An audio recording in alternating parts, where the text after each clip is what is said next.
अस्सलाम वालेकुम स्टूडेंट्स। आज की क्लास के अंदर हम एडब्ल्यूएस की मॉनिटरिंग सर्विसेज पढ़ेंगे। एडब्ल्यूएस की कितनी मॉनिटरिंग सर्विस है, लाइक क्लाउड वॉच हो गया, क्लाउड ट्रेल हो गया, ये हमने पहले डिस्कस कर ली है। और हमने क्लाउड वॉच की लैब भी बहुत डिटेल में की थी। तो जिस तरह अभी हम एक ओवरव्यू की एपिसोड चल रही है, तो ये भी हमारा एक ओवरव्यू होगा क्लाउड मॉनिटरिंग सर्विसेज का। ठीक है। तो इसको भी हमने पहले डिटेल में पढ़ चुके हैं। तो यहाँ पे इसको दोबारा उन्होंने यहाँ पे सिर्फ ओवरव्यू दिया हुआ है, तो इसको यहाँ पे हम स्टडी करते हैं। एक्चुअली क्लाउड वॉच जो होता है, ये करता क्या है? जो क्लाउड वॉच होता है, हमारे पास मॉनिटरिंग सर्विस है। जिस तरह हमने पहले डिस्कस किया था, मॉनिटरिंग सर्विसेज बहुत सारी होती हैं। क्लाउड ट्रेल होता है, कॉन्फ़िग होता है, डिफरेंट सर्विसेज होती है हमारे पास। लेकिन हर मॉनिटरिंग सर्विस का अपना काम होता है। क्लाउड ट्रेल आपके अकाउंट की एक्टिविटी को चेक करता है। जो कॉन्फ़िग है वो आपके रिसोर्स की कॉन्फ़िगरेशन को चेक करता है। जो आपके पास क्लाउड वॉच चाहिए, आपके एप्लीकेशन के मैट्रिक्स को चेक करता है। जो सिस्टम लेवल की मॉनिटरिंग होती है, क्लाउड वॉच वो करता है। तो हर सर्विस का अपना अपना काम है, तो इसलिए आपने इनके अंदर डिफरेंशिएट रखना है एक क्लियर तरीके से, और आपने इनको शफल नहीं करना आपस में। यहाँ मैं आपको दिखा भी देता हूँ। ये हमारा कंसोल है, जो रिसेंटली थोड़ा बहुत चेंजिंग्स इसके अंदर हुई हैं। कुछ चीज़ें इन्होंने ऐड ऑन की हैं यहाँ पे, कुछ रिमूव कर दी हैं। तो ये कंसोल चेंज होता रहता है, इसके बारे में परेशान होने की जरूरत नहीं है आपको।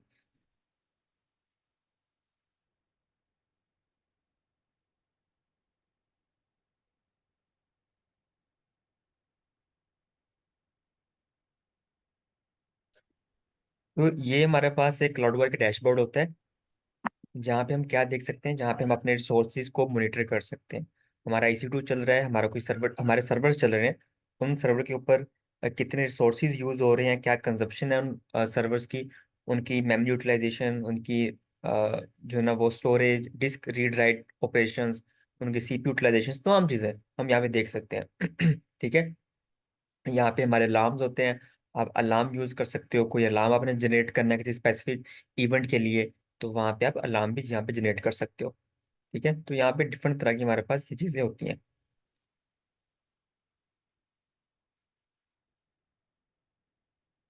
यहाँ पे लिखा भी हुआ है, to use AWS in an efficient way you need to insight into your AWS resources.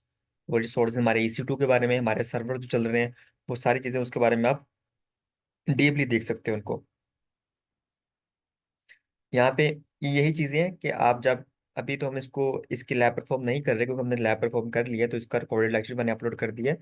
But यहाँ पे जब इसको हम कॉन्फ़िगर करते हैं, इस सर्विस को, तो यहाँ पे हम अलार्म जनरेट करते हैं। जिस तरह यहाँ पे मैं क्रिएट अलार्म करता हूँ, फिर हमें एक आता है सेलेक्ट मैट्रिक। ठीक है, कि आपने किसका ग्राफ देखना है, कौन सा मैट्रिक आप चाहते हैं। तो यहाँ पे डिफरेंट मैट्रिक्स हैं, आपके EC2 से रिलेटेड मैट्रिक्स हैं। आपने अपनी, जो आपका EBS वॉल्यूम, अगर आपने उसके रीड राइट ऑपरेशंस देखने हैं, तो उसको आप यहाँ पे देख सकते हो। ठीक है। और डिफरेंट चीज़ें यहाँ पे होती हैं, आप वो सारी चीज़ें यहाँ पे कर सकते हो। जिस तरह अभी मैं यहाँ पे कुछ और भी चीज़ें कर सकता हूँ। अगर मुझे यहाँ पे आगे अपने EC2 को मैट्रिक्स चेक करने, अपने EC2 की, हाँ, जो है ना, जितने भी हमारे पास मैट्रिक्स होते हैं, CPU यूटिलाइजेशन, मेमोरी यूटिलाइजेशन, वो तमाम चीज़ें, तो मैं यहाँ से आप कोई भी चेक कर सकता हूँ। ठीक है, हमारा EC2 कब फेल हो रहा है, वो सारी चीज़ें मैं यहाँ पे उसको सेलेक्ट करूँगा। ठीक है, फिर उसके अगेंस्ट हमें जितने भी चीज़ें होगा, वो हमें हमारे कंसोल पे उसको दिखाएगा ग्राफ की सूरत में। तो ये यहाँ आपको बताया गया है। इसको बेशक यहाँ से रीड ना करें, जो हमने पहले लैब परफॉर्म किया वहां से इसको रीड करें। Monitors the state and utilization of most resources that you can manage under AWS. Standard matrix, custom matrix. Standard matrix वो होते हैं जो पहले से बने होते हैं, जिस तरह अभी हमें शो कर रहा है यहाँ पे, जितने भी मैट्रिक्स सारे स्टैंडर्ड मैट्रिक्स हैं। ठीक है। कस्टम मैट्रिक्स होते हैं कि अगर आप खुद जनरेट करते हो कोई मैट्रिक्स, कोई आप वहाँ पे स्पेसिफिक आपने कोई चीज़ मॉनिटर करनी है, उसके लिए कोई परमिशन पॉलिसी, अब वहाँ पे खुद लिखते हो इसको। फिर हमारे पास अलार्म्स होते हैं, अलार्म्स हम जनरेट करते हैं। ठीक है, नोटिफिकेशन भी हमें मिलते हैं, तो डिफरेंट चीज़ें यहाँ पे होती हैं। Cloud watch agents collect system level matrix, EC2 instances. अच्छा, यहाँ पर डिफरेंट चीज़ें होती हैं कि अगर आप क्लाउड वॉच सर्विस को यूज़ करना चाहते हैं अपने सर्वर की मॉनिटरिंग के लिए, तो आपको एजेंट इंस्टॉल करना पड़ता है। क्योंकि ये हमारे पास मॉनिटरिंग सर्विस है, तो इसके लिए हमें एजेंट अलग से इंस्टॉल नहीं करना पड़ता, अपने सर्वर के ऊपर ऑलरेडी इंस्टॉल होता है। जब उसको हम यूज़ करते हैं, इंस्टॉल हो जाता है ऑटोमेटिकली। बट ये होता है EC2 के लिए। अगर आपके ऑन प्रेमिस सर्वर चल रहे हैं फिजिकली, अगर आप उसके लिए इसको यूज करना चाहते हैं क्लाउड वॉच को, तो उसके लिए फिर आपको उनके ऊपर पहले क्लाउड वॉच एजेंट होता है, उसको इंस्टॉल करना पड़ेगा। ठीक है, और फिर आप इस सर्विस को यूज कर सकते हैं। यहाँ पे और भी चीजें होती हैं। Actually cloud watch provides two types of monitoring, basic monitoring and detail monitoring. दो तरह की मॉनिटरिंग हमें प्रोवाइड करता है क्लाउड वॉच। बेसिक मॉनिटरिंग मतलब आपका अकाउंट और आपने उसके ऊपर क्लाउड वॉच सर्विस यूज नहीं की, फ्री टियर अकाउंट है या उसका फ्री टियर खत्म हो गया है, बाई डिफॉल्ट जो आपका अकाउंट होता है ना, बाई डिफॉल्ट जो आपका अकाउंट होता है, वो इसको यूज करता है बेसिक मॉनिटरिंग को। ठीक है, और बेसिक के अंदर आपको सिर्फ बेसिक बेसिक चीजें शो करेगा, ज्यादा चीजें शो नहीं करेगा आपको। ठीक है, लाइक यहाँ पे लिखा भी हुआ है, सेवन सेवन मैट्रिक्स आपको बताता है।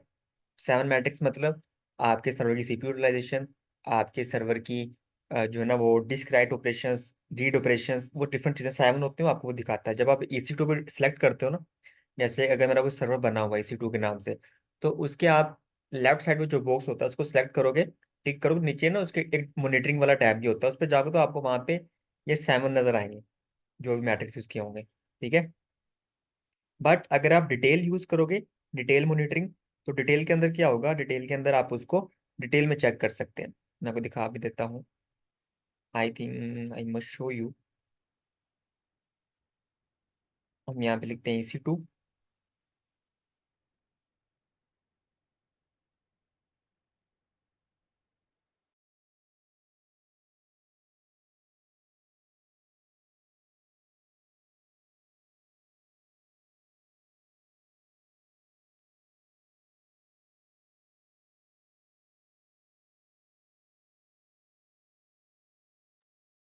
लाइक मैं आपको ना यहाँ पे दिखाता हूँ, मैं यहाँ पे एक सर्वर बनाता हूँ।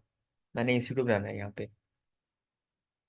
और ये मेरा फ्री टियर अकाउंट भी नहीं है, मेरा फ्री टियर भी फिनिश हो चुका है, तो मैं आपको वैसे दिखा रहा हूँ। अगर मैं यहाँ पे लॉन्च इंस्टेंस पे क्लिक करता हूँ और यहाँ पे आप सारी कॉन्फ़िगरेशंस करते हो, जो भी मैं नहीं कर रहा, तो आप यहाँ पे देखें, बिल्कुल नीचे जाके यहाँ पे हमारे पास एक ऑप्शन होता है एडवांस डिटेल का। यहाँ पे आप जाते हो तो ये देखें, मतलब ये ऑप्शन ऐसे होते हैं जिसको हम डिफॉल्ट छोड़ देते हैं, हम इसको कॉन्फ़िगर नहीं करते समटाइम। ठीक है, तो अगर मैं इसको सेलेक्ट नहीं कर रहा, इनेबल नहीं कर रहा डिटेल क्लाउड वाइज मॉनिटरिंग को, तो इसका मतलब है कि मेरे अकाउंट के ऊपर बेसिक मॉनिटरिंग ही चलेगी। ठीक है, मेरे अकाउंट की जो बेसिक बेसिक चीजें होंगी सिर्फ मुझे वही शो करेगा, और वो फ्री होता है, उसकी कॉस्ट नहीं होती। ठीक है, और वो बिल्कुल फ्री होता है। बट अगर मैं यहाँ से ये सिलेक्ट कर लेता हूँ डिटेल मॉनिटरिंग, इसको मैं इनेबल कर देता हूँ, तो मुझे फिर इसकी कॉस्ट पड़ेगी। यार देखिए लिखा हुआ है एडिशनल चार्जेस अप्लाई, तो ये मुझे अप्लाई होंगे एडिशनल चार्जेस। तो जितने भी चार्ज अप्लाई होंगे वो आप यहाँ पे इसकी जो भी डॉक्यूमेंटेशन है इसको पढ़ सकते हैं, ये सारे यहाँ इसके चार्जेस लिखे हुए हैं। ठीक है, तो ये चीज़ होती है। बट बेसिक के अंदर और पेड के अंदर, डिटेल के अंदर एक डिफरेंस ये होगा कि बेसिक फ्री होता है और डिटेल के अंदर आपको पे करना पड़ता है। बट बेसिक के अंदर दूसरा डिफरेंस ये होगा, बेसिक के अंदर हमें वो seven pre selected matrix show करता है। ठीक है, और डिटेल के अंदर हमें ऑल मैट्रिक्स शो करता है, all metrics that are available to basic monitoring. ठीक है, वो सारी चीजें हमें शो करता है। और एंड थर्ड डिफरेंस इसके अंदर ये होता है कि जो बेसिक मॉनिटरिंग होती है उसके अंदर आपको ये फ्रीक्वेंसी चेक करें, ये एग्जाम में क्वेश्चन पूछे जाते हैं ये वाले, seven metrics at a 5 minutes frequency and three status check metrics at 1 minute frequency. ठीक है, मतलब आपको जो सेवन, मतलब अगर फर्ज कर मैंने आपको बोला कि बेसिक के अंदर आपको सीपीयू यूटिलाइजेशन शो करता है, तो जो सीपीयू यूटिलाइजेशन है ना आपके सर्वर की, वो आपको हर 5 मिनट बाद शो करेगा, स्टेटस रिफ्लेक्ट करके आपको दिखाएगा। ठीक है, बट डिटेल के अंदर आपको तमाम मैट्रिक्स 1 मिनट फ्रीक्वेंसी पे शो करता है, मतलब हर मिनट पर आपको उसका स्टेटस चेक करके बताता है, आपकी मेमोरी यूटिलाइजेशन, सीपीयू यूटिलाइजेशन, वो तमाम चीजें। तो ये डिफरेंस होता है, जितनी चीजें आपने याद रखनी एग्जाम पॉइंट ऑफ व्यू से बहुत इंपॉर्टेंट है।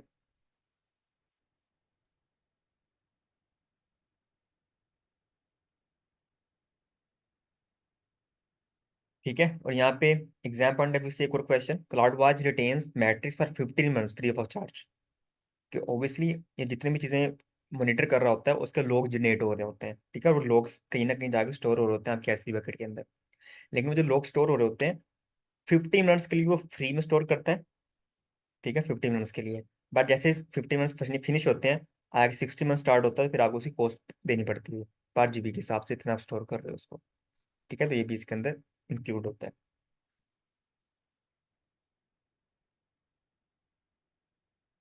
आप कौन कौन सी एग्जांपल्स आपको यहाँ पे दिखाई गई हैं? If CPU utilization greater than 60% for 5 minutes. ठीक है, हमने लैब परफॉर्म की थी सारी बारी इसकी यूटिलाइजेशन, जब हमें एक नोटिफिकेशन भी आया था हमारे ईमेल के ऊपर कि जैसे मेरे सर्वर यूटिलाइजेशन इंक्रीज हो रही थी तो मुझे नोटिफिकेशन मिल रहा था। ठीक है, तो वो भी मैंने अपलोड की है लैब। तो यहाँ पे देखें, if CPU utilization greater than 60%, मैं यहाँ पे थ्रेशोल्ड लगा सकता हूँ कि जैसे ही मेरे सर्वर की यूटिलाइजेशन इस स्पेसिफिक थ्रेशोल्ड से ब्रीच हो तो मुझे नोटिफिकेशन आ जाए, मुझे मेल आ जाए। ठीक है, तो आपको वो डिफरेंट चीज़ें हो सकती हैं।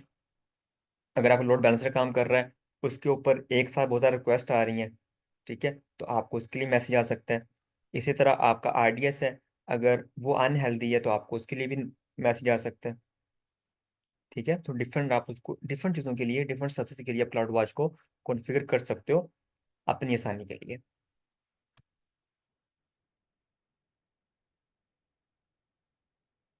अब जो क्लाउड वॉच है ना, अलार्म जनरेट करता है। ये देखें, you can choose a number of actions to take based on the cloud watch alarm, कि कब मेरा क्लाउड वॉच जो अलार्म जनरेट करे। आपका EC2 स्टॉप हो गया, या टर्मिनेट हो गया, या रिबूट कर दिया किसी ने, ठीक है, या उसको टर्मिनेट कर दिया किसी ने, स्टार्ट किया, तो आपको नोटिफिकेशन आ सकता है आपके मैसेज का, आप उसको कॉन्फ़िगर कर सकते हो। इसी तरह आपका auto scaling group scale up हुआ है, स्केल आउट हुआ है, स्केल इन हुआ है, ठीक है, कोई न्यू सर्वर बना है या न्यू सर्वर बंद हो गया है, तो उसके लिए आपको नोटिफिकेशन आ सकता है। जो क्लाउड वॉच अलार्म है वो आपके लिए अलार्म जनरेट करेगा। इसी तरह आपको मेल आ गई, तो मेल के अंदर भी आपको नोटिफिकेशन मिल जाएगा। तो इन ये डिफरेंट काम होते हैं जिनके लिए हमें जो क्लाउड वॉच होता है वो हमें अलार्म जनरेट करता है हमारे लिए, ताकि हमें आइडिया हो जाए। ठीक है, अब अलार्म क्या होता है? अलार्म ये नहीं है कि आपके अकाउंट के अंदर वो कोई अलार्म बजने लग जाता है, कोई रिंग होती है, ऐसा नहीं होता। एक्चुअली अलार्म जो होता है ये स्टेट होती है कि अगर फर्ज कर लें एवरीथिंग इज ओके, कोई वहाँ पे डेफिशिएंसी नहीं है, ठीक है, कोई आपका थ्रेशोल्ड ब्रीच नहीं हो रहा, तो वहाँ पे जो आपको अलार्म की स्टेटस होगा वो आपको शो करेगा थ्रेशोल्ड नॉट एक्सीडेड, ओके का स्टेट आएगा। ठीक है, अगर मैं यहाँ पे देखें, हम यहाँ पे अलार्म ही क्रिएट करते हैं ना, यहाँ पे हम क्रिएट अलार्म करते हैं। जब भी मुझे कोई इसको कॉन्फ़िगर करना है तो मैं क्रिएट अलार्म करूंगा। तो मैं यहाँ पे कहता हूँ कि मेरे जो सर्वर की यूटिलाइजेशन है वो मुझे शो करो आप। ठीक है, कि मेरे जो सर्वर की यूटिलाइजेशन है वो 60% से हमेशा कम होनी चाहिए।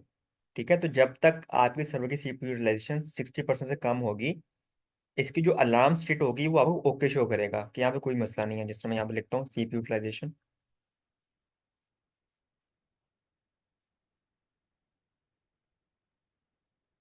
ये देखें सीपीयू यूटिलाइजेशन, ठीक है, मैं इसको सेलेक्ट करता हूँ। तो इसका जो अलार्म होगा, ये देखें अभी कह रहा है नो अलार्म। तो जब तक मैं जिस तरह इसको कॉन्फ़िगर करूंगा, जो भी मैं यहाँ पे थ्रेशोल्ड लगाऊंगा, उसका जो यहाँ पे देखें मैं यहाँ पे लगा सकता हूँ कि उसका जो यूटिलाइजेशन है वो कितने परसेंट से कम होना चाहिए, कब होना चाहिए। 60% लगा सकता हूँ मैं यहाँ पे, 50% लगा सकता हूँ मैं यहाँ पे, 80% लगा सकता हूँ। ठीक है, तो जैसे ही 80% से एक्सीड करेगा, ग्रेटर देन या 80% की इक्वल हो जाएगा, या 80% से लोअर होगा, ठीक है, इस तरह मैं डिफरेंट यहाँ पे स्टेटस लगा सकता हूँ। तो इसका जो अलार्म होगा ना, वो होगा ओके का, ओके स्टेट होगा, ताकि आपको आइडिया हो जाए। लेकिन जैसे ही आपका थ्रेशोल्ड ब्रीच करेगा, एक्सीड होगा उस स्पेसिफिक अमाउंट से, तो जो अलार्म है वो, उसका जो स्टेटस चेंज हो जाएगा सिर्फ। ठीक है, स्टेटस चेंज हो जाएगा और आपको नोटिफिकेशन आ जाएगा। ठीक है भाइयों, और इसी तरह अगर आपने मिस कॉन्फ़िग किया होगा, उसको कॉन्फ़िगरेशन सही नहीं की हुई, तो उसके लिए फिर आपको इनसफिशिएंट डाटा आपको शो करता है स्टेट के अंदर। ओके है यहाँ पे सारा कुछ, यहाँ पे एग्जांपल दी गई है, तो इसको अपनी रीड कर लेना है। ये वही चीज़ें उनको बताई हैं।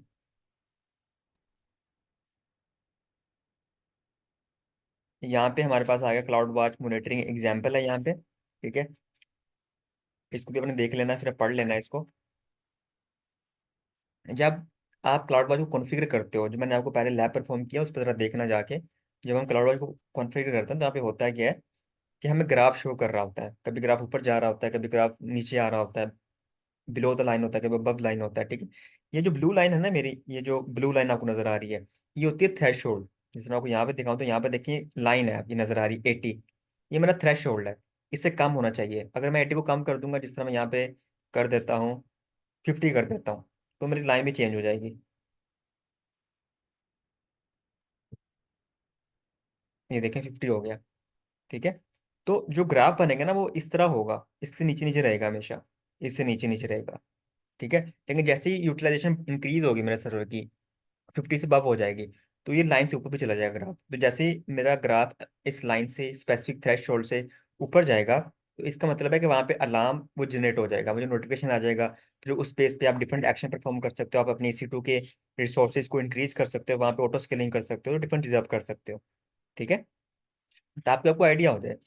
अगर आप चाहते हो कि मेरे सर्वर की यूटिलाइजेशन जैसे 50% इंक्रीज हो, तो मुझे खुद ना करना पड़े, ऑटोमेटिकली चीजें हो जाए, तो आपका सर्वर ऑटोमेटिकली इंक्रीज भी हो सकता है, डिक्रीज भी हो सकते हैं, टर्मिनेट भी हो सकते हैं ऑटो स्केलिंग की मदद से, जो हमने पहले चीजें पढ़ी थी।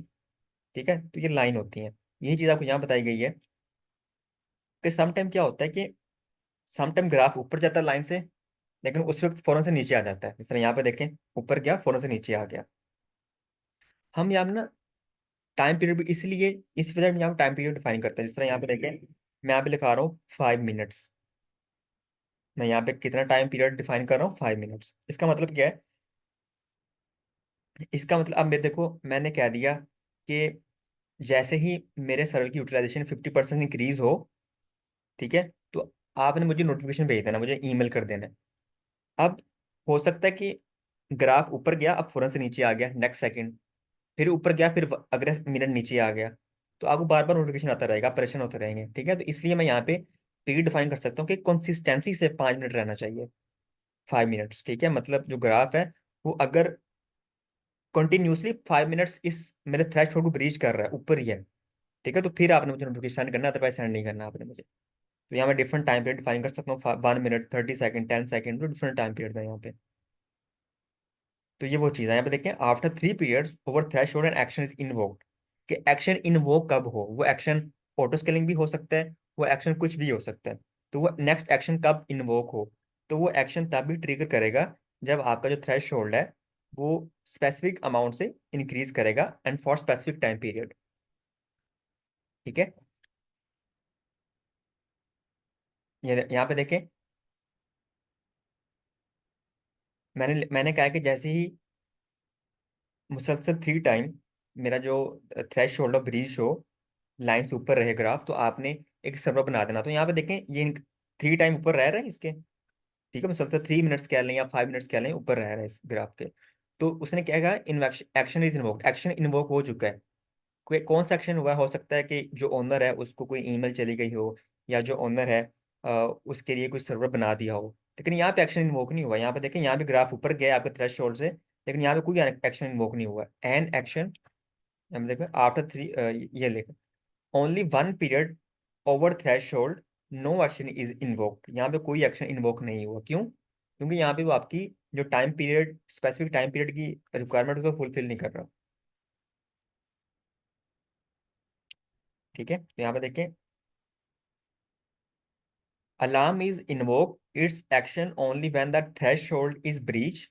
थ्रेशोल्ड ब्रीच होना भी जरूरी है, बट फॉर 3 consecutive periods। तो ये भी उस स्पेसिफिक अमाउंट के लिए भी थ्रेशोल्ड होना जरूरी है आपके लिए, तभी कोई एक्शन इन्वोक होगा। तो ये आसान चीजें होती हैं, इसलिए उन्होंने क्या कर दिया, आपकी चीजों को आसान कर दिया। ठीक है भाइयों, क्लियर है सब, सबको यहाँ तक? जी, तो नेक्स्ट सर्विस है हमारी क्लाउड ट्रेल। तो ये मैं तो आपको नहीं बताने वाला क्लाउड ट्रेल क्या होता है, इसको मैंने 2 3 4 बार पढ़ लिया है। आप मुझे बता दें क्लाउड ट्रेल क्या होता है, किसी को पता हो इसके बारे में, क्लाउड ट्रेल? किसी को नहीं पता क्लाउड ट्रेल के बारे में? Just like cloud watch, cloud trail भी हमारे पास एक मॉनिटरिंग सर्विस है, बट इसका काम अलग है। ये हमारे अकाउंट को मॉनिटर करती है, जो आपका एडब्ल्यूएस अकाउंट होता है उसको मॉनिटर करती है, लोग जनरेट कर रही होती है। ठीक है, यहाँ पे देखें, cloud trail is a service that logs, continuously monitors and retains। अब क्या रिटेन करती है, क्या मॉनिटर करती है, वो इंपॉर्टेंट है। ठीक है, रिटेन करना, मॉनिटर करना, लॉग जनरेट करना तो हर सर्विस करती है, जितनी मॉनिटरिंग सर्विस सारे ये काम करती हैं, बट क्या रिटेन करती हैं? Account activity.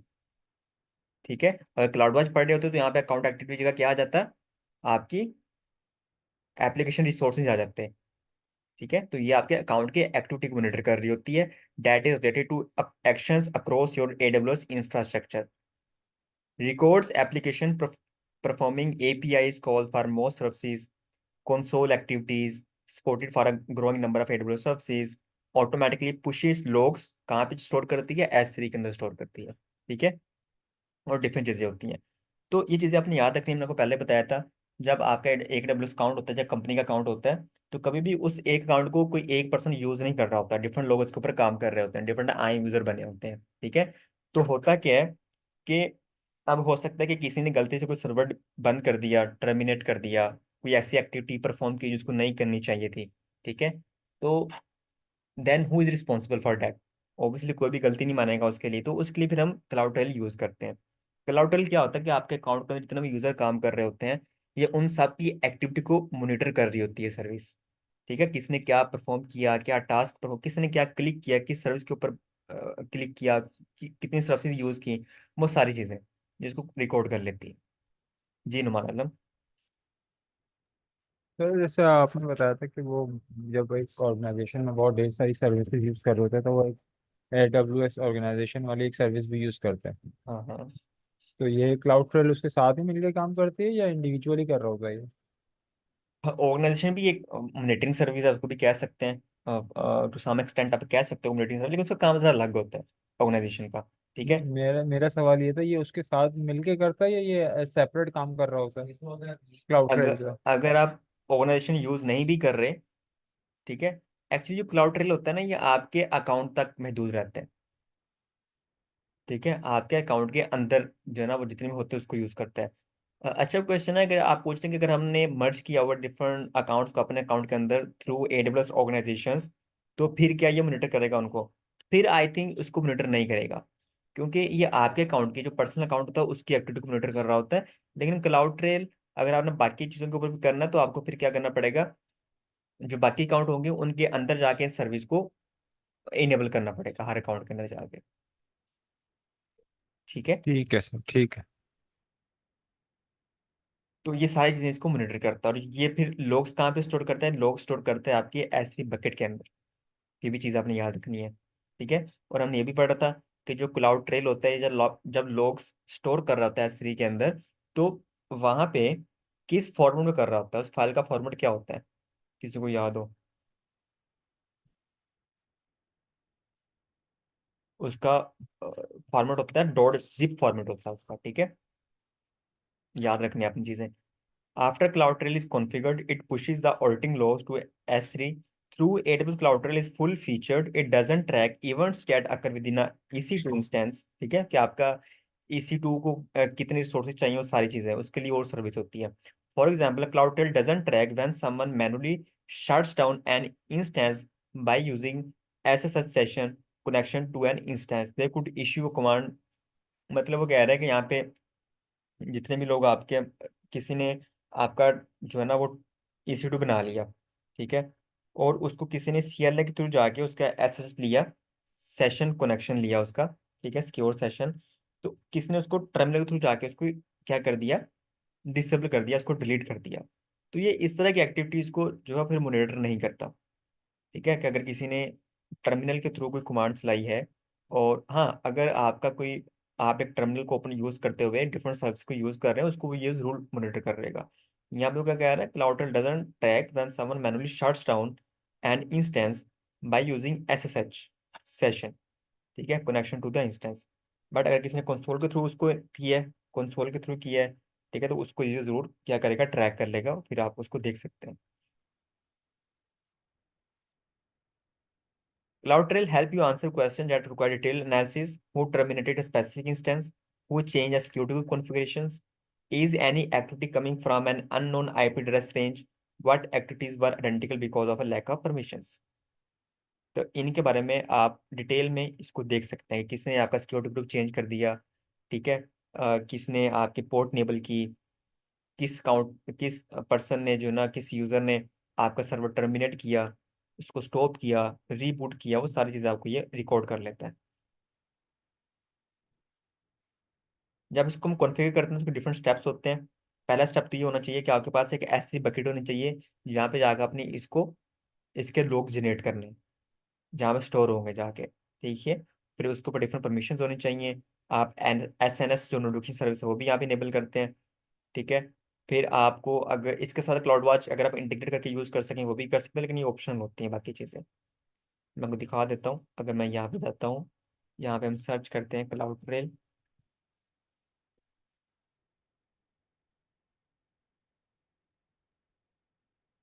देखें, ट्रैक यूजर एक्टिविटी, यहाँ पे अकाउंट एक्टिविटी नहीं है, ठीक है, यहाँ पे यूजर एक्टिविटी है। तो जितनी भी यूजर एक्टिविटीज हो रही होती हैं आपके अकाउंट के अंदर, उन सबको ये मॉनिटर करता है।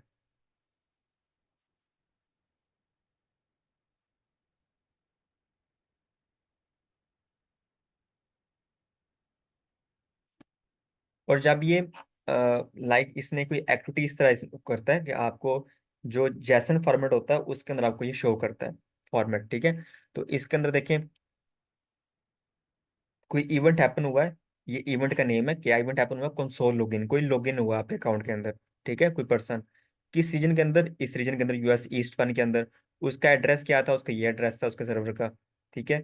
और उसके बाद इवेंट सोर्स क्या किया उसने, वो लॉगिन हुआ है यहाँ से, किस टाइम पे हुआ है, वो सारी चीजें आपको यहाँ पे शो कर रहा है। अब कौन एंटर हुआ है वो उसकी तमाम इन्फॉर्मेशन देखें। टाइप क्या है, वो आई एम यूजर था, उसकी प्रिंसिपल आईडी ये थी, उसका एयरन ये था, उसकी अकाउंट आईडी, उसका यूजर नेम, तमाम चीजें आपको यहाँ पे शो कर रहा है। तो ये होता है जैसन फॉर्मेट, इस फॉर्मेट के अंदर आपको ये तमाम चीजें शो करता है। कोई लॉगिन हुआ, किसी ने साइन आउट हो गया कि ठीक है, किसी ने कोई सर्विस यूज की, तो आपको इस फॉर्मेट में डाटा को शो करेगा।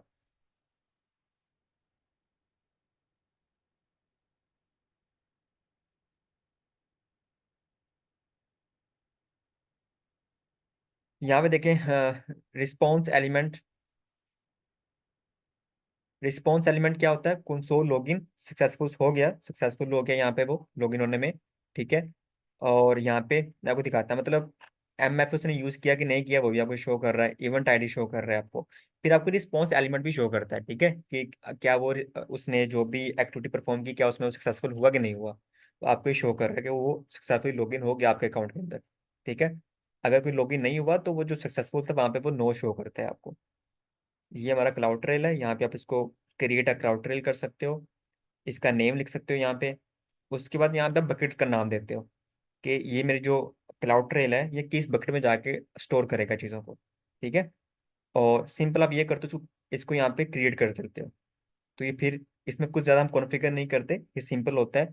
आप यहाँ से इसको नेम देते हो और यहाँ पे आके आप क्या करते हो, बकेट नेम देते हो और ये आपका स्टार्ट करता है काम। फिर जो भी यूज़र आपके अकाउंट में जो भी एक्टिविटी परफॉर्म करेगा इसको कैप्चर कर लेगा। जी भाई, क्लियर है यहाँ तक। फिर नेक्स्ट सर्विस हमारे पास आती है एक तरह की मॉनिटरिंग सर्विस जिसको हम पढ़ते हैं। ये प्योरली मॉनिटरिंग सर्विस नहीं है, बट उनके साथ इंटीग्रेट करके यूज की जाती है, ठीक है। लाइक हमारे पास ये आ गया एथीना, ये भी एग्जाम पॉइंट ऑफ व्यू से बहुत इंपॉर्टेंट सर्विस है आपकी। एथीना जो है ना हमारे पास एक सर्वरलेस सर्विस है। इसको हम पढ़ते हैं यहाँ पे जाके।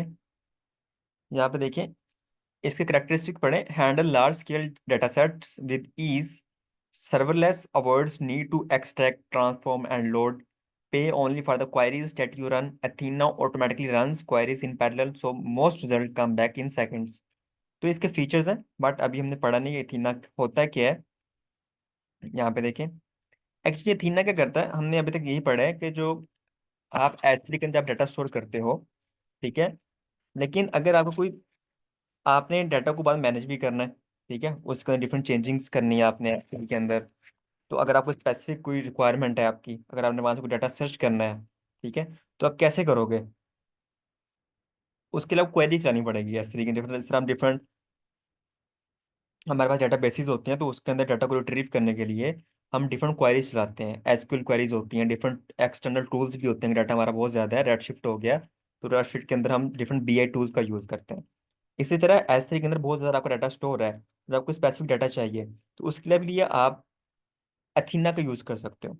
एथीना का, ठीक है, एक अच्छी सर्विस है जिसको आप S3 के अंदर कुछ स्पेसिफिक डाटा सर्च करने के लिए यूज कर सकते हो। तो ये इसकी डेफिनेशन है एथीना की, ठीक है। तो यहाँ पे देखें, an Amazon simple storage service bucket and load data into it, alternatively have an existing bucket with data already in it. तो यहाँ पे वो क्या कह रहा है कि अगर आप इसको कॉन्फ़िगर करेंगे, तो कॉन्फ़िगर करने के लिए मैं आपको दिखा देता हूँ। यहाँ पर लिखते हैं एथीना, यहाँ पे देखें, सर्वरलेस इंटरेक्टिव एनालिटिक्स सर्विस।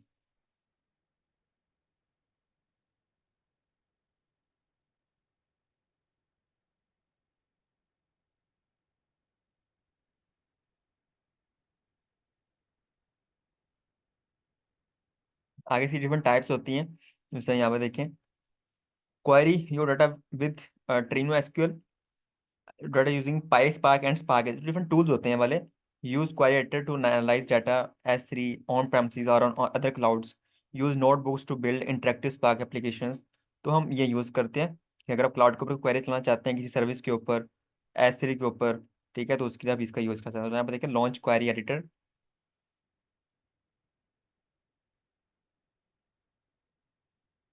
फिर यहाँ पे इसको कॉन्फ़िगर किया जाता है, ठीक है।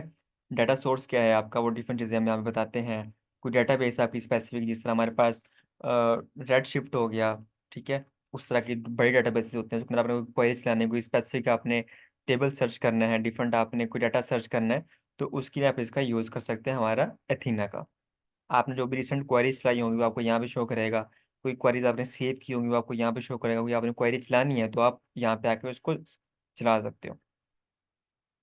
यहाँ पे इसकी डिफरेंट सेटिंग्स होती हैं, आप उसका यूज़ कर सकते हो।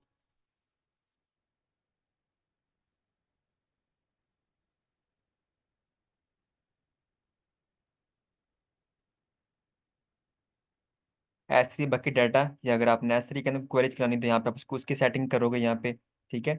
यहाँ पे टेबल नेम दोगे, वो सारी चीज़ें यहाँ पे आप शो करोगे, ठीक है। यहाँ पे जो भी आपकी बकेट है या जो भी आपका कोई डाटा बेसिस है आप यहाँ पे उसको बताओगे, कॉन्फ़िगर करोगे। तो ये सारी इसकी सेटिंग्स होती हैं। बट एग्जाम्पल वो सब नहीं देखना है कि हम एथीना को क्यों यूज़ करते हैं। यहाँ पे देखें, एसक्यूएल क्वेरी चलाने के लिए हम यूज़ करते हैं इन आर एस थ्री बकेट या इन लार्ज डाटा सेट्स। जो हमारे लार्ज डाटाबेसेस होती हैं, रेडशिफ्ट हो गया, उसके अंदर स्पेसिफिक डाटा को सर्च करने के लिए इसको यूज़ किया जाता है।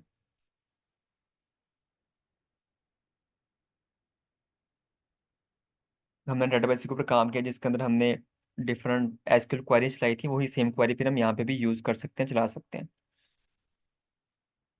इसको आप डिफरेंट सर्च के साथ मिला के यूज कर सकते हो, जिस तरह क्लाउड ट्रेल हो गया, हमारे पास लोड बैलेंसर लॉग्स हो गए, वीपीसी फ्लो लॉग्स हो गए, आप इसके लिए इसके साथ इसको मिला के यूज कर सकते हो अपने थीना को, ठीक है। मतलब देखो, एक क्लाउड ट्रेल कहाँ पे लॉग स्टोर करेगा, एस3 के अंदर।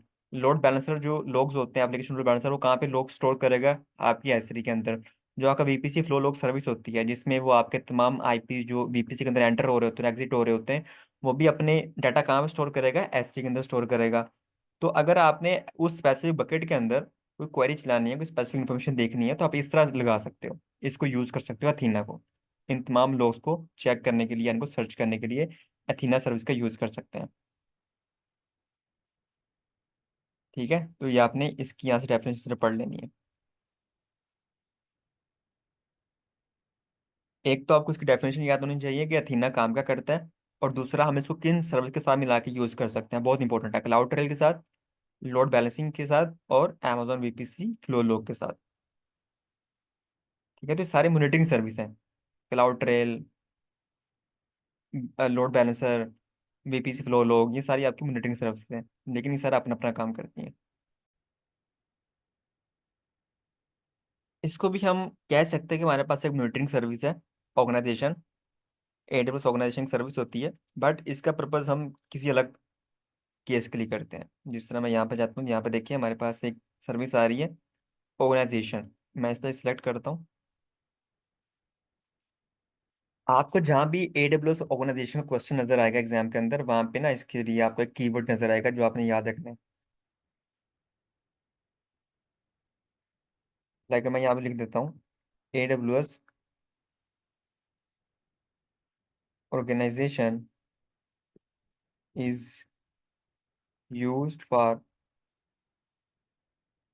consolidated billing।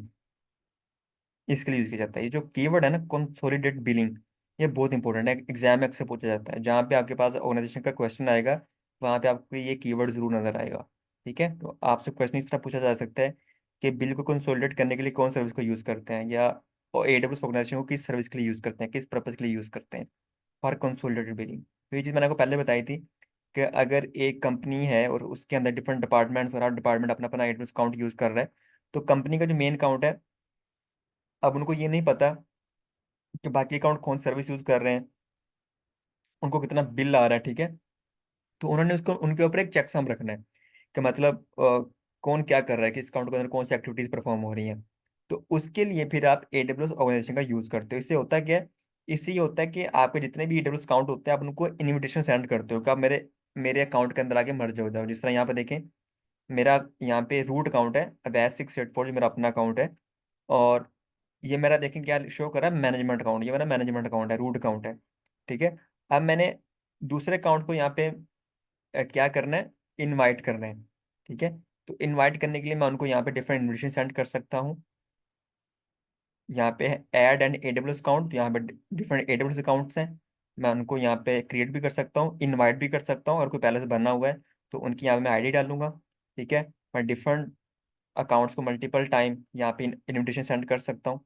मैं जितने भी यहाँ पे करूँगा, तो जितने मैं यहाँ पे करूँगा उन तमाम अकाउंट्स में यहाँ पे इनविटेशन सेंड करूँगा। यहाँ पे देखिए मैं लिखूंगा सेंड इनविटेशन, तो उन सबको इनविटेशन चली जाएगी, फिर उसको एक्सेप्ट करेंगे। जैसे वो उसको एक्सेप्ट करेंगे तो तमाम अकाउंट्स मेरे अकाउंट के अंदर आके मर्ज हो जाएंगे। फिर मेरा रूट अकाउंट होगा, बाकी मेरे चाइल्ड्स अकाउंट होंगे। ठीक है। फिर मैं उनके ऊपर ही देख सकता हूँ कि कौन सा अकाउंट क्या काम कर रहा है, उसके अंदर कितना बिल आ रहा है। तो वो जितना भी फिर बिल होगा वो मेरे अकाउंट से कट होगा। जो मैनेजमेंट अकाउंट होगा उसका जो मेन कार्ड उसके साथ अटैच होगा उसके उससे वो डिटेक्ट हो जाएगा। तो इस पर्पज के लिए भी हम इसको क्या कर सकते हैं, यूज कर सकते हैं अपने ऑर्गेनाइजेशन को। ठीक है। तो इसका जो मेन पर्पज ये होता है कि आप इसको यूज कर सकते हैं फॉर कंसोलिडेट बिलिंग, बिल को कंसोलिडेट करने के लिए। यहाँ पे देखें, ये आपका रूट काउंट होता है। ठीक है। ये एडवर्स ऑर्गेनाइजेशन है, ये आपका रूट काउंट होता है। अब रूट काउंट के अंदर ना हम सम टाइम डायरेक्टली मर्ज कर सकते हैं, लेकिन रूट काउंट के अंदर हम यहाँ बनाते हैं OU, जिसको हम बोलते हैं ऑर्गेनाइजेशनल यूनिट। इसकी फुल फॉर्म होती है ऑर्गेनाइजेशनल यूनिट या OU बोलते हैं।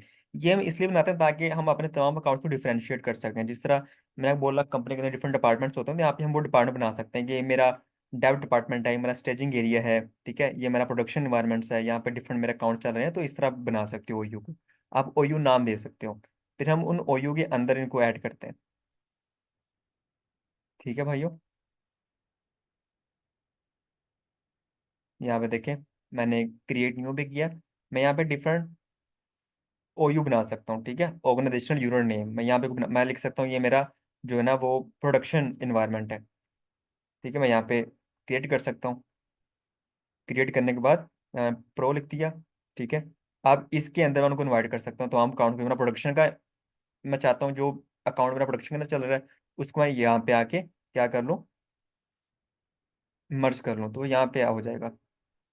तो डिफरेंट चीज़ें आप यहाँ पे कर सकते हो। फिर यहाँ पे जो आप उनके ऊपर पॉलिसी भी लगा सकते हो। ऑब्वियसली एक कंपनी का अकाउंट तमाम अकाउंट्स को मैनेज कर रहा है, कैसे करेगा, उनके ऊपर डिफरेंट पॉलिसीज लगाएगा। ठीक है।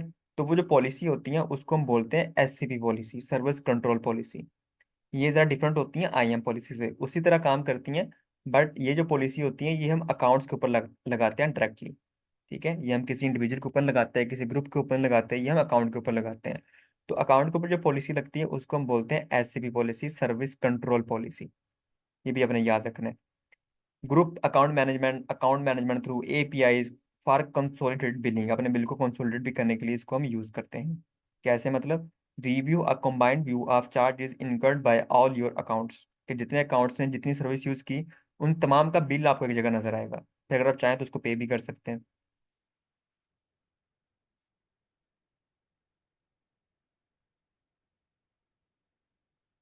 यहाँ पे लिखें, IAM policy enable you to allow और deny access to AWS services for users group and roles.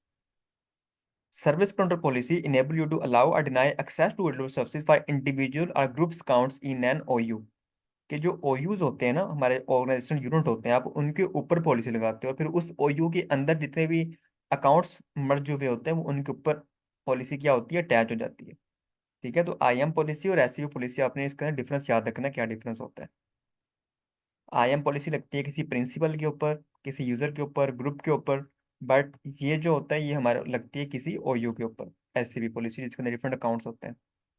Setup किस तरह करना है, सेटअप आसान होता है। मैंने तो यहाँ पे सेटअप किया हुआ थोड़ा बहुत। बट अगर आपने सेटअप नहीं किया तो यहाँ पे आप सिंपल अपना रूट काउंट बनाएंगे। रूट काउंट के अंदर आप डिफरेंट OU बनाएंगे। ठीक है। और OU के अंदर आप डिफरेंट अकाउंट्स को क्या कर लेंगे, मर्ज कर लेंगे। तो इसमें तो कोई मुश्किल काम नहीं होता, बाकी आप इसको यहाँ से पढ़ लीजिएगा।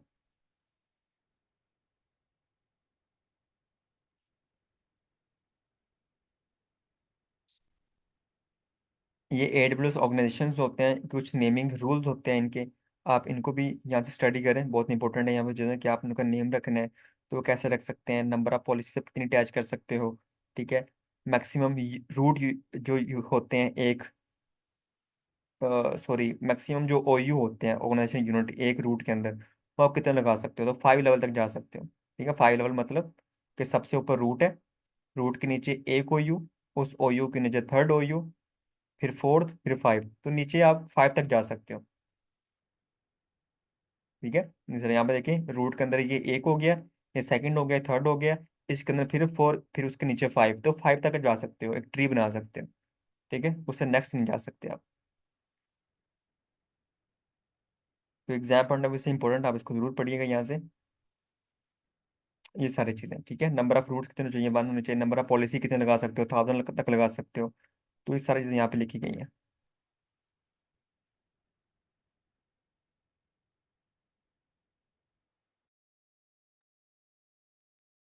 असेसिंग AWS ऑर्गेनाइजेशन, तो इसको किस तरह असेस किया जा सकता है, आप इसको कंसोल के थ्रू कर सकते हो, CLI के थ्रू कर सकते हो, ST के थ्रू कर सकते हो, और जो हमारे पास HTTPS क्वारीज होती हैं प्रोग्रामेटिक, उसके थ्रू आप इसको एक्सेस कर सकते हो। APIs भी हमारे पास होती हैं, तो डिफरेंट चीज़ें होती हैं। ये की टेकअवेज है, इसको आप जरूर पढ़ें। Key components in an organization are root account, जिसको मैनेजमेंट अकाउंट भी बोलते हैं, OU, जिसको हम ऑर्गेनाइजेशन यूनिट बोलते हैं, मेंबर अकाउंट्स, ठीक है, and service control policy. Actually member account क्या होता है, सबसे पहले तो आपको आता है मैनेजमेंट अकाउंट, रूट अकाउंट, उसके नीचे आप बनाते हो OU, क्रिएट करते हो ऑर्गेनाइजेशनल यूनिट, ठीक है। फिर उन OU के अंदर आप मेंबर अकाउंट बनाते हो, मतलब जो आप इनवाइट करते हो, इनविटेशन सेंड करते हो, जब वो एक्सेप्ट करते हैं तो उनको हम बोलते हैं मेंबर अकाउंट, तो वो हमारे मेंबर्स अकाउंट होते हैं।